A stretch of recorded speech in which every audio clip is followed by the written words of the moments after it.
La biblioteca susurrante de Óbidos. Inés llegó a Óbidos buscando un refugio, un santuario de piedra y tiempo lejos del eco de una vida asfixiante. La muerte de su madre había desatado al monstruo en su padre. El alcohol y las drogas devoraron al hombre que una vez conoció, dejando una sombra de vicios y desesperación. Madrid se había vuelto una prisión, y la propuesta de la Biblioteca Central de Óbidos, un lugar remoto y anclado en la historia, fue la vía de escape perfecta. Bibliotecaria de profesión, Inés siempre había sentido una conexión casi mística con los libros antiguos, sus historias envolviéndola hasta hacerla vivir realidades paralelas. Óbidos, con sus calles empedradas y su aire medieval, parecía el lienzo ideal para una nueva vida. La Biblioteca Central de Óbidos, sin embargo, no era un edificio cualquiera. Se alzaba sobre los cimientos de un monasterio del siglo XII, un lugar con una historia tan oscura como la tinta de sus pergaminos más antiguos. Se susurraba que era allí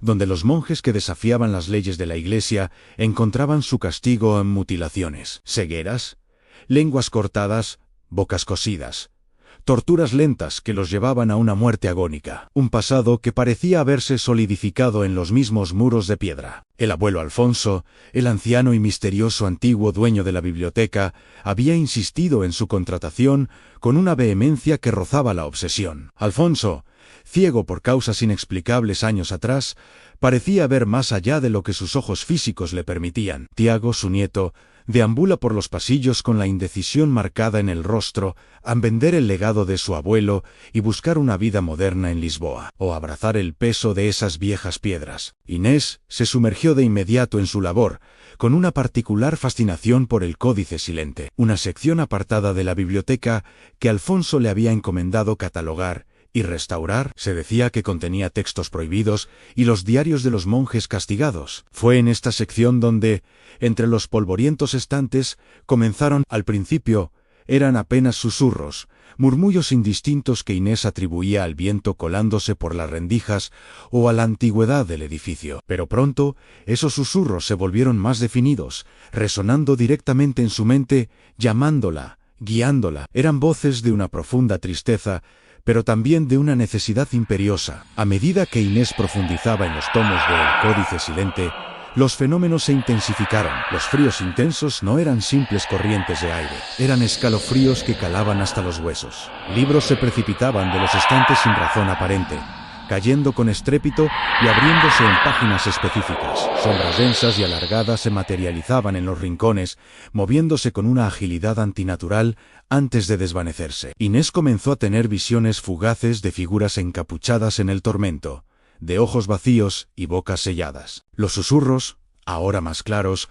la guiaban a través de sueños vívidos y de mensajes crípticos que emergían de las páginas. Hablaban de un abad sin nombre, una entidad oscura que reinaba sobre el monasterio y no permitía que las almas de los monjes castigados encontraran la paz, atrapándolos en un purgatorio personal. Eran los monjes los que susurraban, los que buscaban la liberación y veían en Inés su única esperanza. El abad, sin embargo, no tardó en manifestar su oposición. Lo que empezó con fenómenos menores escaló rápidamente a una violencia aterradora. En una ocasión, mientras Inés revisaba un diario mohoso, un cuchillo de papel, que estaba a varios metros de distancia, voló por el aire y se clavó con fuerza en la mesa justo delante de ella, vibrando. Otra noche, mientras se adentraba en una sección más oscura, las sábanas protectoras que cubrían un estante cercano se levantaron violentamente, revolviéndose en el aire como un sudario antes de abalanzarse sobre ella, tratando de asfixiarla.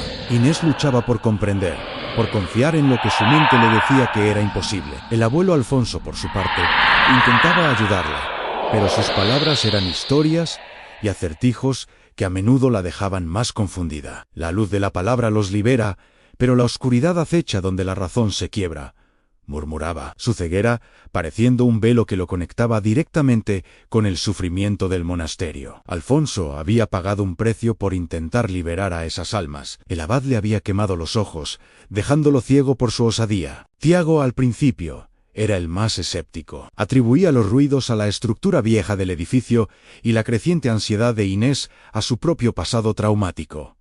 «Estás estresada, Inés. Esta casa hace que la imaginación vuele», le decía, sin entender el terror que ella vivía. Pero a medida que la biblioteca se volvía más hostil, a medida que el frío se hacía insoportable y los objetos se movían con una intención que no podía ser casualidad, la fachada de escepticismo de Tiago comenzó a resquebrajarse. Una tarde, mientras Inés estaba sola en el Códice Silente, buscando desesperadamente la clave para liberar a los monjes, una fuerza invisible la empujó contra un estante, haciéndola caer. Un brazo materializado, oscuro y translúcido como la niebla condensada, emergió de la pared. Era el abad. La mano fantasmal se cerró alrededor de su cuello, apretando con una fuerza helada, intentando ahorcarla. La biblioteca parecía contraerse a su alrededor, los estantes moviéndose para bloquear su escape, convirtiendo el espacio en un laberinto opresivo. Los susurros de los monjes se volvieron gritos de advertencia, urgiéndola a luchar, a encontrar el camino. Justo cuando la conciencia comenzaba a abandonarla, un grito agudo de Tiago desde la entrada de la sección hizo que el brazo se desvaneciera, y la biblioteca, por un instante, volvió a su estado normal. Tiago, al ver el rastro rojo en el cuello de Inés y el terror puro en sus ojos, ya no pudo negar la verdad. Los susurros, ahora aún más apremiantes, comenzaron a guiar a Inés hacia la conexión entre 5 libros escritos en latín por los más reconocidos escritores de la región de esa época. Escondidos dentro de él, Códice Silente. Ella sabía que unirlos revelaría el párrafo clave que despojaría al abad de su poder y liberaría las almas atrapadas. Pero la advertencia resonaba en su mente. ¿En sí pronunciaba mal? El abad se materializaría totalmente, y su ira no conocería límites, castigando a propios y extraños en la ciudad entera. La carrera contra el tiempo y el abad había comenzado. El rastro rojo en el cuello de Inés y el terror puro en sus ojos disiparon las últimas dudas de Tiago.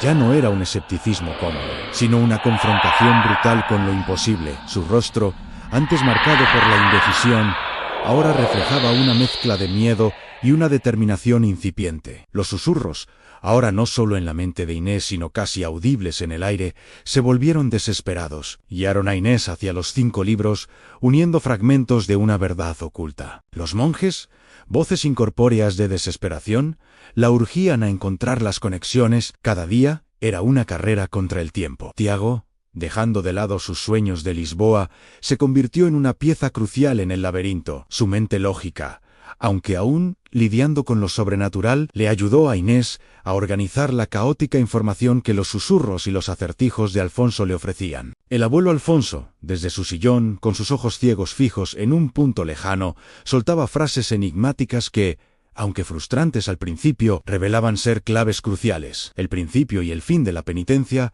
se hallan donde el sol se esconde del mar, murmuraba, y Inés, tras horas de angustia, comprendía que se refería a la sección de astronomía del monasterio, donde un antiguo mapa estelar marcaba la ubicación de uno de los tomos. El eco del castigo resuena en la palabra Nannata, y Tiago, tras días de búsqueda, descubrió un libro sobre retórica medieval con páginas cosidas, donde yacía otro de los volúmenes. La furia del abad, sin embargo, crecía con cada hallazgo. La biblioteca se transformó en un campo de batalla invisible. Las corrientes de aire helado ahora eran capaces de apagar las velas y hacer volar hojas de papel con la fuerza de un vendaval. En una ocasión, mientras Inés alcanzaba un libro en lo alto de un estante, una mano fantasmal, esta vez, sin intentar ahorcarla, la golpeó con una fuerza bruta, enviándola al suelo. Gritos guturales resonaban desde los sótanos del monasterio, mezclándose con los lamentos de los monjes, una sinfonía de terror que helaba la sangre. Los pasillos se retorcían, las paredes se movían, y el suelo parecía inclinarse, desorientando a Inés hasta el punto de la desesperación. Tiago, al presenciar estas manifestaciones, sentía la impotencia y el miedo, pero también la obligación de proteger a su abuelo y a Inés. Finalmente, los susurros la llevaron a un diario oculto de un monje en el Códice Silente, donde una entrada detallaba el horror del castigo que sufrió el abad por parte de la Inquisición, al ser considerado un hereje por sus prácticas oscuras. El abad, en su lecho de muerte, había invocado una poderosa maldición, un pacto con la oscuridad para atrapar las almas de sus verdugos y de todos los que lo desafiaran en el monasterio. No eran los monjes castigados quienes lo retenían, sino el abad quien los mantenía prisioneros, para alimentar su propio poder oscuro. La rabia del abad era, en parte, el eco de su propia agonía y la negación a aceptar su destino. Con los 5 libros reunidos sobre la mesa de lectura, Inés y Tiago se enfrentaron al desafío final. Los susurros de los monjes, casi desesperados, la urgían a leer. El abuelo Alfonso, sentado en su sillón, tenía los ojos ciegos clavados en el espacio, su cuerpo rígido. Tiago, con una linterna en mano, permanecía junto a Inés, su rostro pálido pero resuelto. Inés abrió el primer tomo, sus dedos temblaban, las palabras en latín, viejas y polvorientas, parecían vibrar bajo su tacto. Con cada frase que traducía, el aire se volvía más denso, el frío más penetrante.